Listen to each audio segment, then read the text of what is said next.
नमस्कार साथियों हम लोग लेखपाल के लिए टेस्ट सीरीज सॉल्व कर रहे थे। 4 प्रैक्टिस हम लोगों का कंप्लीट हो चुका है। आज 5वां हम लोग देखते हैं। यूथ पब्लिकेशन का प्रैक्टिस सेट है ये। ज़्यादा समय न गंवाते हुए चलिए शुरू करते हैं। आज का पहला सवाल है, देशांतर में कौन सा समास है? देशांतर में कर्मधारय समास है। सही जवाब होगा ऑप्शन नंबर ए। समास के बारे में हम लोग बराबर से देखते आ रहे हैं। सभी प्रश्नों में एक्सप्लेनेशन हम लोग शुरू के टेस्ट पेपर में देखे थे, तो आप वहाँ से जाके देख सकते हैं। दूसरा प्रश्न है, रसोई घर का समास विग्रह क्या है? रसोई घर को तोड़ना है। इस शब्द को अगर तोड़ेंगे तो रसोई के लिए घर, और रसोई का घर मत करिएगा आप लोग। सही जवाब इसका होगा रसोई के लिए घर, क्योंकि रसोई का जो कार्य है उसके लिए जो घर दिया गया है उसे रसोई घर कहते हैं, जबकि रसोई का घर नहीं होता। उसके बाद नेक्स्ट आइए देखते हैं, सरसिज शब्द का पर्यायवाची शब्द निम्नलिखित में से कौन सा है? तो पर्यायवाची के लिए हमने आपसे कई बार कहा था, और सबसे बढ़िया तरीका यही होता है हिंदी का वर्ड मीनिंग आप ज़्यादा से ज़्यादा जानने के प्रयास कीजिए, उसी से आपका सभी प्रश्न हिंदी के बन जाएंगे। सरसिज नलिन को कहते हैं। अब सवाल ये उठता है कि नलिन किसे कहते हैं? तो ये दोनों कमल के पर्यायवाची हैं। कमल के फूल जिसे बोलते हैं। और दूसरा नौकर आप तो जानते ही हैं। दृग की मीनिंग होती है आँख। आप लोग ध्यान में रखिए, आगे से ना भूलें। फिर नेक्स्ट आइए देखते हैं, शशांक शब्द का पर्यायवाची है। शशांक का पर्यायवाची चंद्रमा होगा। ये कई बार आया हुआ प्रश्न है, ध्यान में रखें। नेक्स्ट, दिए गए विकल्पों में से ऊर्ध्व शब्द के सही विलोम का चयन कीजिए। ऊर्ध्व का विलोम जो है वो अधः होगा, जबकि अंत आदि का विलोम है, आदि। और क्षणिक जो है, क्षणिक शाश्वत होता है, आप लोग पढ़े होंगे। नेक्स्ट आइए देखते हैं, प्रच्छन्न शब्द का विलोम क्या है? प्रच्छन्न का विलोम प्रतिपन्न होगा, जबकि अगर प्रत्यक्ष का विलोम देखेंगे तो अप्रत्यक्ष हो जाएगा, और गौण का जो है वो मुख्य हो जाएगा। अप्रतिबद्ध प्रतिबद्ध होता है। नेक्स्ट आइए देखते हैं, ग्रंथि का तद्भव शब्द है। ग्रंथि ये तत्सम शब्द है। तत्सम शब्द आपको पता है कि संस्कृत के शब्द होते हैं, जबकि तद्भव संस्कृत के वे शब्द जो हम लोग अपनी भाषा में तोड़ चुके हैं।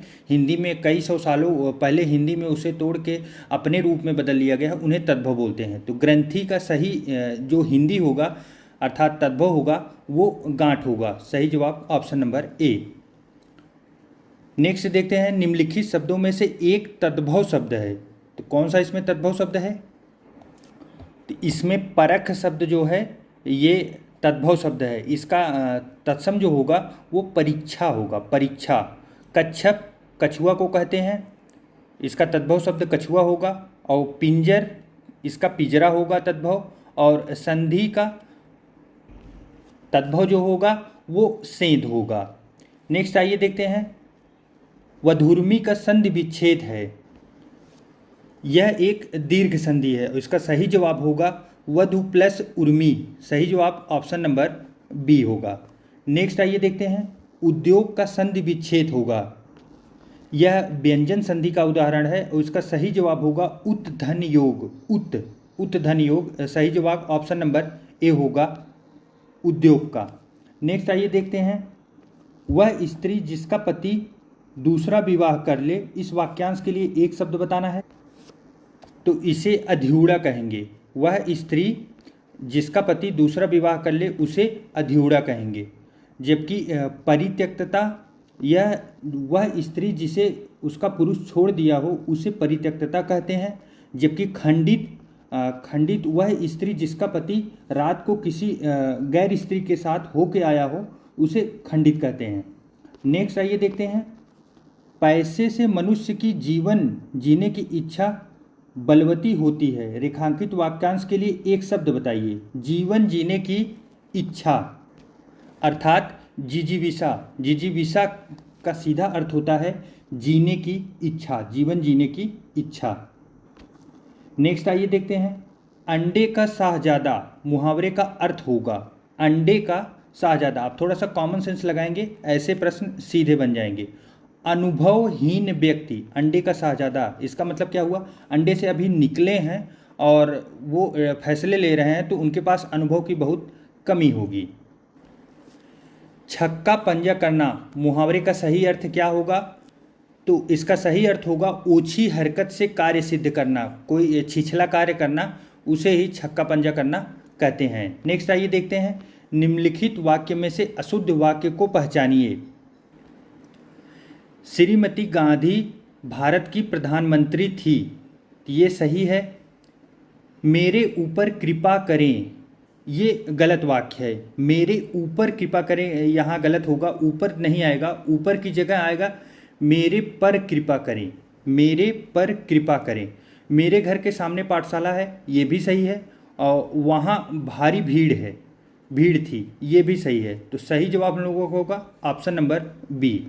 नेक्स्ट आइए देखते हैं, निम्न वाक्यों में एक वाक्य व्याकरण की दृष्टि से अशुद्ध है, पहचानिए वह कौन सा है।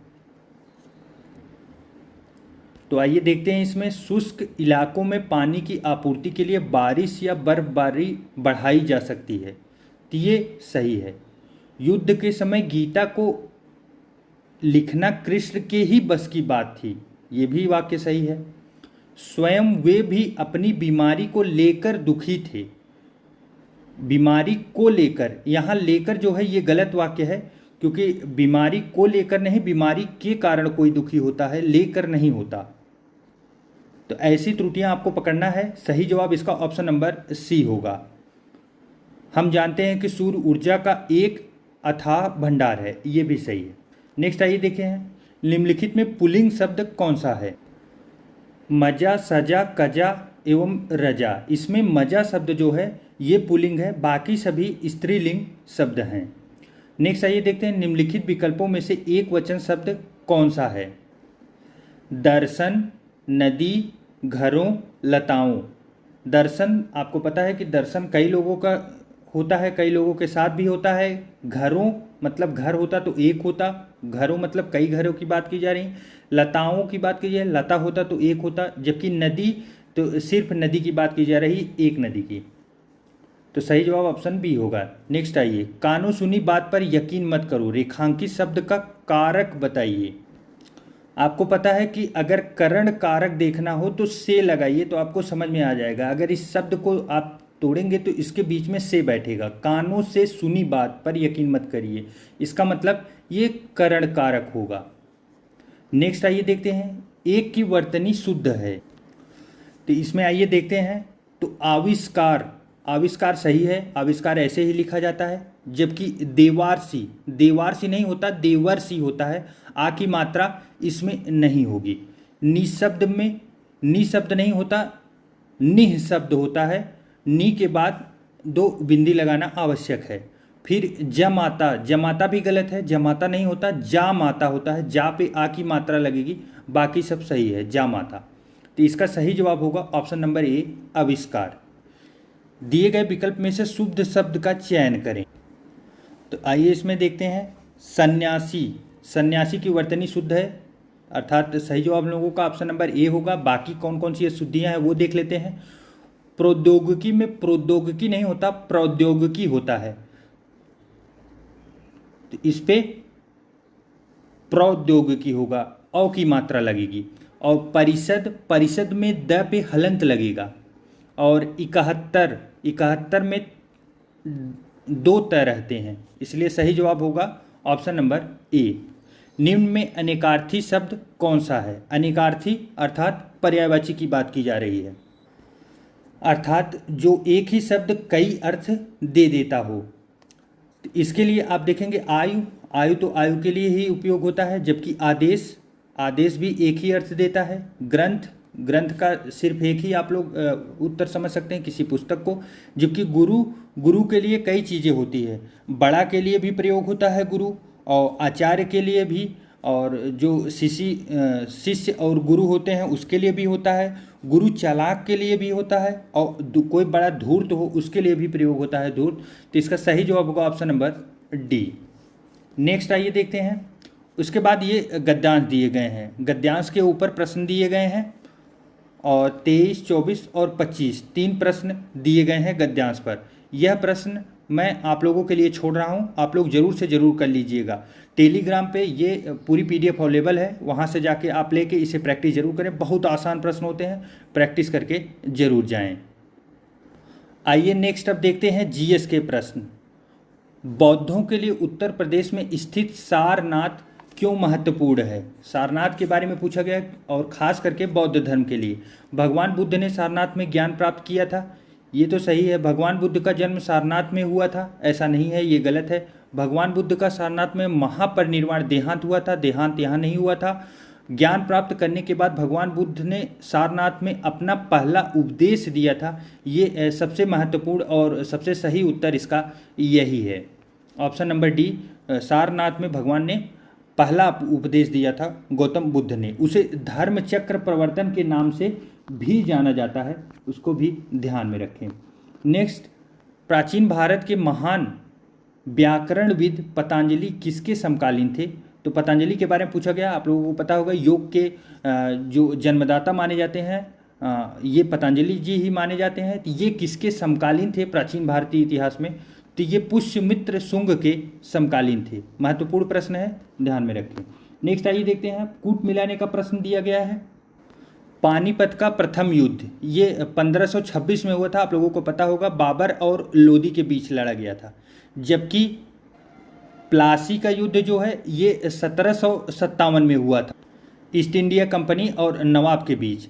जबकि हल्दी घाटी का युद्ध महाराणा प्रताप और अकबर के बीच में 1576 में हुआ था। और तालीकोटा का युद्ध ये 1565 में हुआ था। तो हम लोगों का जो कूट बन रहा है वो 2341 बन रहा है, 2341 सही जवाब हम लोगों का ऑप्शन नंबर ए है। नेक्स्ट आइए देखते हैं, भारत में किस गवर्नर जनरल को स्थानीय स्वशासन का पिता कहा जाता है? तो इसका सही जवाब होगा लॉर्ड रिपन। लॉर्ड रिपन को ही स्थानीय स्वशासन का पिता कहा जाता है। इन्हीं के द्वारा नियमित जनगणना भी शुरू की गई थी। तो आप लोग ये दोनों फैक्ट याद रखें। नेक्स्ट आइए देखते हैं, भारतीय राष्ट्रीय कांग्रेस के अधिवेशन की सर्वप्रथम किस मुसलमान ने अध्यक्षता की थी? तो प्रथम मुस्लिम जो अध्यक्ष थे वो बदरुद्दीन तैयब जी थे। और ये कहाँ पे किए थे? तो मद्रास अधिवेशन जो हुआ था, और वो हुआ था 1887 में। नेक्स्ट आइए देखते हैं, सौर मंडल की उत्पत्ति के संबंध में कौन सा सिद्धांत सही ढंग से मेल खाता है?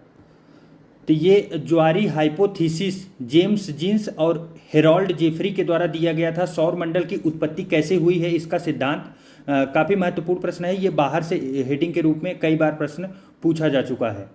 नेक्स्ट आइए देखते हैं, नर्मदा के अतिरिक्त कौन सी दूसरी नदी अमरकंटक से निकलती है? आपके ऑप्शन है बेतवा, ताप्ती, महानदी, और तो इसका सही जवाब होगा वो होगा सोन नदी। काफ़ी महत्वपूर्ण है, आया हुआ प्रश्न है। नेक्स्ट आइए देखते हैं, निम्नलिखित में से भारत का कौन सा राज्य जूट पटसन निर्मित वस्तुओं का अधिकतम निर्यात करता है?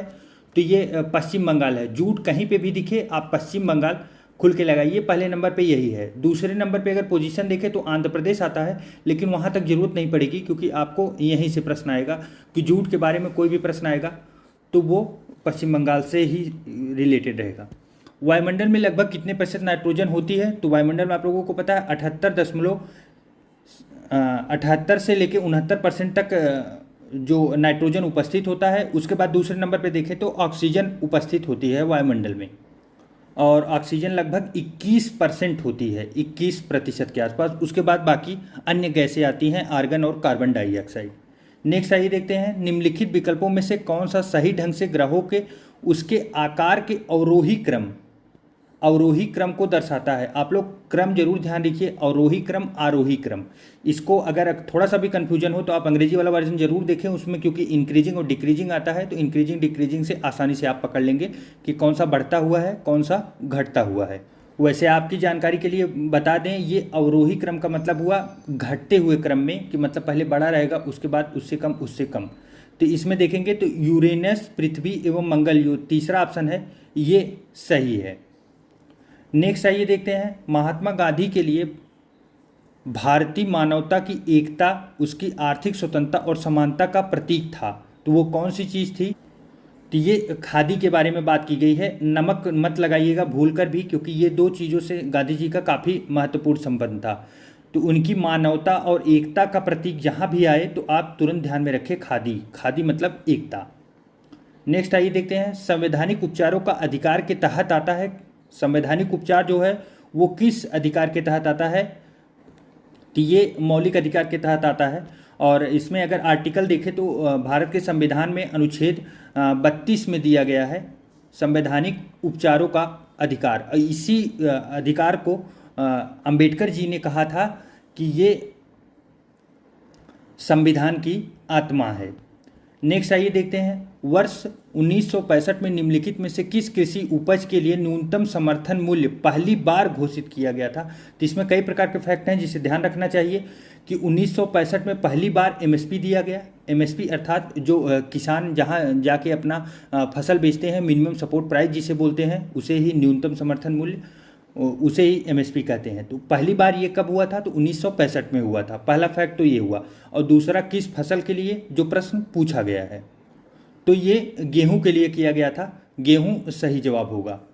नेक्स्ट आइए देखते हैं, बेटी बचाओ बेटी पढ़ाओ कार्यक्रम योजना किससे संबंधित है? भारत में गिरते हुए शिशु लिंगानुपात का समाधान एवं बालिकाओं को सशक्त बनाना। तो ये सही है। भारत की महिला आबादी में बहुराष्ट्रीय अंतर्ग्रहण को बेहतर बनाना, तो ऐसी कोई बात इसमें नहीं की गई है। भारत में सभी बालिकाओं को अनिवार्य प्राथमिक शिक्षा की ऐसी भी बात नहीं कही गई। अनिवार्य शिक्षा प्रदान करना, तो ये भी काट दो। इसमें शिशु लिंगानुपात सबसे मुख्य मुद्दा था और इसी के लिए ये योजना चलाई भी गई थी। सही जवाब होगा ऑप्शन नंबर ए। नेक्स्ट आइए देखते हैं, किसान क्रेडिट कार्ड योजना किस वर्ष लागू की गई? अर्थात केसीसी। केसीसी मतलब किसान क्रेडिट योजना। किसान को क्रेडिट से बैंक से जो लोन लेते हैं, इस योजना के बारे में बात की जा रही है। काफ़ी महत्वपूर्ण है, कई बार आ चुका है। यह 1998 से लेके 99 में उपयोग की गई योजना है। नेक्स्ट आइए देखते हैं, जब लोहे की कील को जंग लग जाता है तो कील का वजन क्या होता है? महत्वपूर्ण प्रश्न है, यूपीपीसीएस का फेवरेट प्रश्न है। उसका वजन जो है वो बढ़ जाएगा। सब सोचते हैं कि जंग लग गया है तो उसका वजन घटेगा, लेकिन जंग लगने से वो वजन बढ़ता है। जंग लगता क्या है? ऑक्सीजन के संपर्क में आने से उसके जो ऊपरी स्ट्रक्चर होता है उसमें रिएक्शन होता है, उसी की वजह से जंग लगता है, पानी और ऑक्सीजन की वजह से। वॉशिंग सोडा, इसका फार्मूला क्या है ये पूछा गया है। तो इसका फार्मूला होता है सोडियम कार्बोनेट। आप दो के दोनों यहीं पे याद रखिए। एक वॉशिंग सोडा, वॉशिंग सोडा का मतलब ये हुआ कि जो कपड़े धोने के लिए इस्तेमाल होता है, जिसे हम लोग डिटर्जेंट बोलते हैं, वो वॉशिंग सोडा होता है। जबकि सोडियम बाइकार्बोनेट, आप इसके बारे में भी ध्यान रखिए, जो खाने वाला सोडा हम लोग किचन में उपयोग करते हैं उसे बाइकार्बोनेट कहते हैं। खाने वाला बाई है और जबकि धोने वाला सिर्फ कार्बोनेट है, इसे ध्यान रखें। मानव रक्त में प्लाज्मा की लगभग कितनी मात्रा होती है? तो 55 से लेके लगभग 60% तक प्लाज्मा होती है, और बाकी जो उसमें होता है वो रुधिर कणिकाएं होती हैं, लगभग 45 से लेके 40 से 45% के बीच में।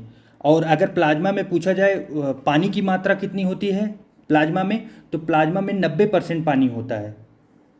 नेक्स्ट आइए देखते हैं, एक कंप्यूटर में स्टोरेज माध्यम की क्षमता की इकाई को क्या कहा जाता है? तो उसे हम लोग बाइट में डिफाइन करते हैं। इकाई इसकी जो है वो बाइट में है। बिट मत लगाइएगा, विशेष ध्यान कीजिएगा। बाइट, मेगाबाइट, किलोबाइट, बाइट के बाद किलोबाइट, फिर मेगाबाइट, फिर टेगाबाइट, फिर गीगाबाइट, ऐसे ही बाइट बढ़ता है। तो बाइट की वजह से ही उसकी इकाई है, तो इसलिए ध्यान रखें, इसमें बिट ना लगाएं। नेक्स्ट उत्तर है, निम्न गैसों में से कौन सी ग्रीन हाउस गैस नहीं है? महत्वपूर्ण प्रश्न है। ग्रीन हाउस गैसें कई बार पूछे जा रहे हैं प्रश्न में। तो यहाँ पे उपस्थित लगभग सभी गैसें ग्रीन हाउस गैस हैं। CO2 ग्रीन हाउस है, मीथेन भी ग्रीन हाउस गैस है जिसे CH4 बोलते हैं, NO2 नाइट्रस ऑक्साइड जो होता है, और उसके बाद जो बचा ऑक्सीजन जो है ये ग्रीन हाउस गैस नहीं है। सही जवाब हम लोगों का ऑप्शन नंबर डी होगा। माफ़ कीजिएगा, मैं इसे नाइट्रस ऑक्साइड बोल दिया। नाइट्रस ऑक्साइड इसका नाम नहीं है, अभी फ़िलहाल याद नहीं आ रहा है, बाद में आप कमेंट करके बता दीजिएगा। वैसे नाइट्रस ऑक्साइड तो N2O होता है, जिसे लाफिंग गैस बोलते हैं। नेक्स्ट आइए देखते हैं, इस प्रश्न का सही जवाब जो होगा वो होगा option number D, oxygen. Uttar Pradesh में विकलांग व्यक्तियों के लिए विश्वविद्यालय कहाँ स्थित है? महत्वपूर्ण प्रश्न है। तो विकलांग व्यक्तियों के लिए जो विश्वविद्यालय है वो चित्रकूट में है, जबकि विकलांग व्यक्तियों के लिए अगर अंग निर्माण की जो इकाई है वो कानपुर में है। आप विशेष ध्यान दीजिए, कृत्रिम अंग निर्माण, जैसे वहाँ पे किसी के हाथ नहीं है, हाथ है तो कुछ फिंगर वगैरह प्रॉब्लम है, तो ऐसे कृत्रिम अंग निर्माण किया जाता है कानपुर में। जबकि विश्वविद्यालय की अगर बात की जा रही तो वो चित्रकूट होगा सही जवाब।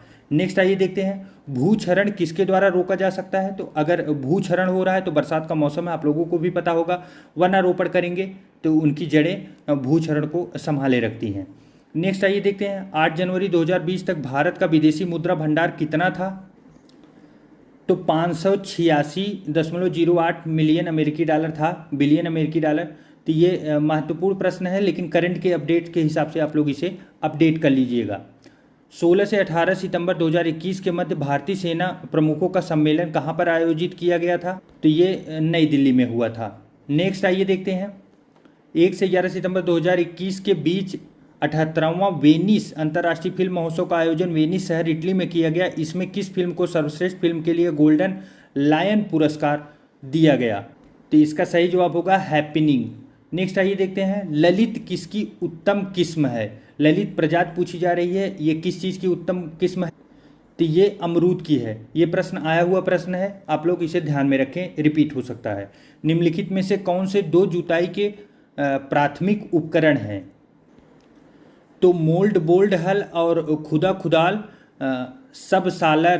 सबसाइलर जो है, ये 2 जुताई के लिए उपयोग होता है। ये एग्रीकल्चर से एकदम फैक्ट रिलेटेड प्रश्न है। नेक्स्ट आइए देखते हैं, एक थ्रेसर द्वारा दानों का अधिक नुकसान होता है? थ्रेसर अर्थात आपको पता होगा कि जो गेहूं के जब फसल तैयार हो जाती है तो उसे थ्रेसर के द्वारा अलग किया जाता है, उसके भूसे को और उसमें जो दाने होते हैं। तो इसमें पूछा गया है दानों को अधिक नुकसान थ्रेसर से कब होता है? तो जब उसकी गति अधिक होगी, बहुत ज़्यादा गति से चलेगा, तो थ्रेसर में उसके दाने जो हैं वो कट जाएंगे और टूट के कई टुकड़ों में उसके बाद फिर वो बाहर निकल जाएंगे। तो इससे नुकसान होता है थ्रेसर काफ़ी स्पीड से चलने पर। नेक्स्ट आइए देखते हैं, बहु प्रचलित सिंचाई का स्रोत क्या है? तो सबसे ज़्यादा पूछा गया है कि कौन सी सिंचाई का प्रयोग किया जाता है। तो आपको पता है हम लोग उत्तर प्रदेश में हैं, पूरे देश में भी ट्यूबवेल का सबसे बड़ा उपयोग किया जाता है। लगभग अगर इसका डाटा देखें तो 45% के आसपास ट्यूबवेल का उपयोग किया जाता है और उसके बाद लगभग 25 से 26% तक इन नहरों के उपयोग से सिंचाई पूरे देश में की जाती है। लहसुन की तीव्र गंध का कारण क्या है? तो गंधक यौगिक की वजह से लहसुन में तीव्र गंध होता है। आया हुआ प्रश्न है, इंपॉर्टेंट है, ध्यान में रखें। अब ये गंधक है क्या, इसके भी बारे में देख लीजिए। ये सल्फर का यौगिक होता है। किसका? सल्फर का। नेक्स्ट आइए देखते हैं, यदि पंचायत भंग होती है तो किस अवधि के अंदर चुनाव होंगे? तो अगर पंचायत भंग हो या फिर कोई भी ऐसी बात होती है आपको पता है, तो उसमें 6 माह का प्रावधान दिया गया है। लगभग यही लोकसभा और राज्यसभा में भी है कि कोई अगर किसी सांसद या विधायक जी का देहांत हो जाता है या किसी कारणवश वो अपनी सीट छोड़ देते हैं तो 6 महीने के अंदर वहाँ चुनाव कराने महत्वपूर्ण होते हैं। नेक्स्ट आइए देखते हैं, मध्य भारत में 1 बीघा कितने हेक्टेयर के बराबर होता है? तो यह 0.2529 हेक्टेयर के बराबर होता है। जस्ट फैक्ट है, आप इसे ध्यान में रखें। उत्तर प्रदेश के निम्नलिखित शहरों में से किससे पीतल उत्पादों का अधिकतम निर्यात होता है? पीतल के लिए मशहूर कौन सा शहर है, ये पूछा गया है। तो ये मुरादाबाद में पीतल के सभी सामान वहाँ से सेल किए जाते हैं, बनाए जाते हैं, निर्मित किए जाते हैं। जबकि वाराणसी से अगर देखें तो वाराणसी से लकड़ी के खिलौने वगैरह बनते हैं और लखनऊ से जो है आयुर्वेदिक औषधियाँ वगैरह निकाली जाती हैं, जबकि कानपुर चमड़ा के लिए काफ़ी मशहूर है। नेक्स्ट आइए देखते हैं, एक ग्राम में ग्राम के वार्डों से चुने हुए कितने सदस्य होते हैं जिन्हें पंच कहा जाता है? काफ़ी महत्वपूर्ण प्रश्न है। पंचों से बना ग्राम पंचायत होता है, आप लोगों को पता होगा। कितने सदस्य होते हैं इसके बारे में पूछ लिया गया है। लगभग 7 से 17 सदस्य होते हैं। एकदम सीधा फैक्ट है और ये परीक्षा में पूछा जा सकता है। मुझे तो नहीं याद आ रहा है कि किसी परीक्षा में अब तक आया है, लेकिन आने की सीधा संभावना है। देश का प्रथम राज्य कृषि विश्वविद्यालय कहाँ था? तो यह पंतनगर उत्तराखंड में, ये पहले यूपी का काफ़ी फेवरेट प्रश्न हुआ करता था, लेकिन जब से उत्तराखंड का विभाजन हुआ तब से ये प्रश्न थोड़ा कम हुआ, लेकिन ये पूछा जा सकता है एनी टाइम। निम्नलिखित में से किस कमेटी आयोग ने न्याय पंचायत बनाने की सिफारिश की थी? तो इसमें बलवंत राय मेहता कमेटी ने, तो उन्होंने नहीं की थी। ये पंचायत राज के गठन के बारे में बात की थी। अशोक मेहता ने भी ऐसी बात की थी। GV.K. राय ने भी ऐसी बात की थी। तो इसका सही जवाब ऑप्शन नंबर डी होगा। इसमें नहीं दिया गया है, लेकिन इसका सही जवाब अगर देखें तो MN सिंघवी ने इसकी सिफारिश की थी। नेक्स्ट आइए देखते हैं, निम्नलिखित अनुच्छेदों में से कौन सा अनुच्छेद पंचायतों में अनुसूचित जातियों एवं अनुसूचित जनजातियों के लिए सीटों का आरक्षण प्रदान करता है? तो पंचायत राज में आरक्षण कौन से अनुच्छेद में है, यह प्रश्न पूछा गया है। 243D में ये आरक्षण की बात की गई है। जबकि अगर 243A में देखें तो पंचायत की शक्ति के बारे में बात की गई है, और B में उसकी संरचना के बारे में, और C जो है उसके गठन के बारे में बात की गई है। पंचायती राज व्यवस्था के बारे में निम्नलिखित में से कौन से सच हैं? यह अधिनियम पश्चिम बंगाल के दार्जिलिंग जिले में लागू नहीं हुआ। तो ये सही बात है, पंचायती राज व्यवस्था दार्जिलिंग जिले में लागू नहीं हुआ था। पंचायत चुनावों के लिए निर्वाचन क्षेत्र में सीटों के आवंटन पर कानून के किसी न्यायालय में सवाल नहीं उठाया जा सकता। तो ये भी सही बात है कि किसी भी न्यायालय में उसके चुनाव के बारे में कोई फैसले के लिए न्यायालय नहीं जा सकता। ये काफ़ी महत्वपूर्ण है। तो इसका सही जवाब होगा ऑप्शन नंबर C, 1 और 2 दोनों। नेक्स्ट आइए देखते हैं, निम्नलिखित में से कौन एक पंचायतों से संबंधित नहीं है? राज्य निर्वाचन आयोग पंचायतों का चुनाव संपादित करेगा। तो ये करता है, ये सही बात है। सबसे पहले आप नहीं है तो नहीं को आप अंडरलाइन कर लीजिए। फिर संविधान 74वां संशोधन अधिनियम, ये 74वां कन्फ्यूजन हो रहा है क्योंकि ये 73वां था। 74वां नहीं था, 73वां था ग्राम पंचायत, और 74वां में नगर पालिका के बारे में बात की गई है। तो सही जवाब हम लोगों का मिल चुका है, ऑप्शन नंबर B है। नेक्स्ट आइए देख लेते हैं, सभी पंचायतों का कार्यकाल 5 वर्ष निर्धारित है। ये सही बात है, और एक पंचायत के भंग होने के 6 माह के अंदर नया चुनाव कराया जाएगा। तो ये भी सही बात है, अभी ऊपर हम लोगों ने देखा। सही जवाब ऑप्शन नंबर B होगा। विकास अनुवीक्षण और मूल्यांकन कार्यालय जो दीर्घकालिक नीति का अनुरीक्षण करता है, निम्नलिखित में से किस कार्यालय के अंतर्गत आता है? तो ये अनुक्षण और मूल्यांकन का कार्य जो है, आपको पता है कि ये नीति आयोग का कार्य है।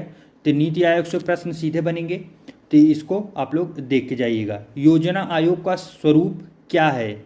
सरकारी विभाग, स्वायत्त निकाय, एक मंत्रालय या परामर्शदात्री संस्था? तो सही जवाब ऑप्शन नंबर B होगा, ये परामर्शदात्री होगा। आप लोग इसे अब योजना आयोग के बारे में अगर पूछा जाए तब भी आप इसे ध्यान में रखिए, जिसका नाम बदल के अब नीति आयोग कर दिया गया है।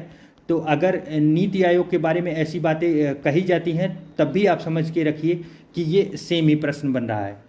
नेक्स्ट आइए, चलिए, निम्नलिखित में से कौन सा ऑनलाइन पोर्टल भारत में कृषि विपणन के लिए प्रारंभ किया गया है? विपणन का अर्थ सबसे पहले आप समझ लीजिए, कृषि के खरीद और फरोख्त के लिए जो उपयोग होता है उसे विपणन बोला जाता है। इस पोर्टल का जो नाम था वो ई-नाम था। सही जवाब होगा ऑप्शन नंबर D, ई-नाम। माही सुगंधा किस फसल की प्रजाति है? काफ़ी महत्वपूर्ण प्रश्न है, आया हुआ प्रश्न है। माही सुगंधा यह चावल की एक प्रजाति है, माही सुगंधा। नेक्स्ट आइए देखते हैं, उसके बाद निम्नलिखित में से कौन सा पित्त क्रांति से संबंधित है? पित्त क्रांति अभी कल हम लोगों ने देखा। पित्त क्रांति या पीली क्रांति किसे बोलते हैं? तिलहन उत्पादन को। अनाज ग्रीन रिवोल्यूशन, हरित क्रांति को कहते हैं। मत्स्य नीली क्रांति, दुग्ध श्वेत क्रांति के नाम से जाना जाता है। नेक्स्ट आइए देखते हैं, भारत में भूमि सुधार के क्षेत्र में शामिल नहीं है। तो कौन शामिल नहीं है? बिचौलियों की समाप्ति की गई, तो बिचौलियों की समाप्ति की गई थी। भूमि जब सुधार किया गया था, आप सबसे पहले प्रश्न पकड़ा कीजिए, भूमि सुधार की बात की जा रही है, तो बिचौलियों को समाप्ति तो करना ही है। भू जोतों का एकत्रीकरण करेंगे तो अच्छा भू जोत होगा, बड़ा होगा, खर्च कम गिरेंगे उसमें। तो ये भी सही है। सहकारी कृषि ये भी उपयोग की गई है। किसानों को मकान ऋण में देना, मकान क्यों देंगे ऋण में? ये एकदम सीधा सीधा गलत है। ऐसे ऑप्शन आप सीधे तुरंत छांट के हटा दीजिए। आपको प्रश्न आते हैं या नहीं आते, ऑप्शन ही बता दे रहा है कि इसमें गलत कौन सा है। नेक्स्ट आइए देखते हैं, निम्नलिखित में से समन्वित बाल विकास सेवा ICDS योजना के अंतर्गत कौन सी सेवा नहीं प्रदान होती है? समन्वित बाल विकास सेवा, आप छोटे बच्चों के विकास के बारे में बात यहाँ की जा रही है। पूरक आहार, आहार के बिना तो उनका विकास ही नहीं हो सकता। रोग प्रतिरक्षण, उसके लिए टीका वीका लगाने की व्यवस्था की जाती है। तो ये दोनों तो सही है, हम लोगों को नहीं ढूंढना है गलत कौन सा है। बच्चों को निःशुल्क पुस्तकें एवं विद्यालय पोशाक का वितरण, पुस्तकों से उनका कोई विकास, बाल विकास के लिए तो अभी समन्वित विकास तो नहीं हो रहा है। समन्वित विकास मतलब उनके शरीर हेल्थ वगैरह के विकास की बात की जा रही है, न कि यहाँ पुस्तकें और ये सब जो है ये जीवन के विकास के लिए उपयोगी होती हैं। 3 से 6 वर्ष आयु के बच्चों को स्वास्थ्य एवं पोषण शिक्षा देना, तो ये काफ़ी उपयोगी है। 3 प्रश्न इसमें देखिए, अगर आप देखेंगे भी ऑप्शन के हिसाब से तो एक आपको अलग लगेगा, क्योंकि यहाँ पे पुस्तकें पढ़ाई जा रही हैं, जबकि बाकी सभी जगह उनके शारीरिक हेल्थ की बात की जा रही है। तो सही जवाब ऑप्शन नंबर सी होगा। नेक्स्ट आइए देखते हैं, निम्नलिखित में से कौन सा कार्यक्रम ग्रामीण अवस्थापना विकास कोष के अंतर्गत नहीं आता है? तो ग्रामीण विकास अवस्थापना की बात की जा रही है यहाँ पे। तो ग्रामीण जलापूर्ति तो करना ही पड़ेगा, जलापूर्ति नहीं होगा तो कौन सा विकास होगा? ग्रामीण सड़कें, ये भी आवश्यक है। ग्रामीण विद्युतीकरण, ये भी आवश्यक है। लेकिन गांव में उद्योग लगाना, ऐसी कोई बात अभी तक गवर्नमेंट न करना चाहती है, न की है आज तक, क्योंकि वो अगर ऐसा करेंगे तो फिर वो खुद फंस जाएंगे कि इतनी बड़ी पूंजी उनके पास आएगी कहाँ से कि इतने गाँवों के बीच में उद्योग वो लगा पाएँ। शहरों में तो लगा ही नहीं पा रहे हैं, गाँव की बात ही निराली। अब आइए हम लोगों को देखना है कार्यक्रम और प्रारंभ वर्ष सुमेलित करने की बात है, और इसमें पूछा गया है कौन सा सुमेलित नहीं है। ट्राइसेम अगस्त 1969 ये सही है, सुमेलित है। जबकि NREP अक्टूबर 1980 में लागू किया गया था, ये भी सही है। और JRY अप्रैल 1995 ये गलत है। JRY जो है ये अप्रैल 1989 में ये चालू किया गया था, 1809 में। और SGSY ये अप्रैल 1999। तो सही जवाब हम लोगों का होगा ऑप्शन नंबर सी। नेक्स्ट आइए देखते हैं, उत्तर प्रदेश के उद्योग बंधु की शाखा संरचना है। ये उद्योग बंधु जो है ये उद्योग को बढ़ाने के लिए, जो उद्यमिता और उद्योग को बढ़ावा देने के लिए ये उद्योग बंधु शाखा शुरू की गई थी। ये इसमें टोटल 3 है। अभी लेटेस्ट अगर अपडेट देखें तो इसमें निवेश मित्र पोर्टल जो है वो शुरू की गई है योजना उद्योग बंधु के अंतर्गत। नेक्स्ट आइए देखते हैं, तालीम उत्तर प्रदेश सरकार की एक योजना है। तालीम जो है वो दूरदर्शन द्वारा ग्रामीण क्षेत्र में शिक्षा के प्रसार हेतु प्रयोग किया जाता है, तो ये सही है। विश्वविद्यालय तथा उच्चतर विद्यालयों में कंप्यूटर शिक्षा को प्रसारित करना है, तो कंप्यूटर शिक्षा की कोई बात ही नहीं इसमें। चुने हुए अभ्यर्थियों को खेल के प्रशिक्षक, खेल के बारे में भी कोई बात नहीं कही गई। सभी विद्यार्थियों को प्रारंभिक स्तर पर उर्दू भाषा से परिचित कराना, ऐसी बात इसमें की गई है। तो सही जवाब जो हम लोगों का कूट बनेगा 1 और 4 बनेगा। आइए ऑप्शन देखते हैं 1 और 4, ऑप्शन नंबर डी सही जवाब। इस प्रकार मित्रों हम लोगों ने टेस्ट 5 जो है वो पूरा कंप्लीट कर लिया है। ऐसे आगे नेक्स्ट आता रहेगा। आप लोग जैसा भी फीडबैक हो ज़रूर से ज़रूर बताइएगा। हम लोगों का ऐसा नेक्स्ट चलता रहेगा टेस्ट सीरीज। मिलते हैं एक नए वीडियो में, तब तक के लिए नमस्कार।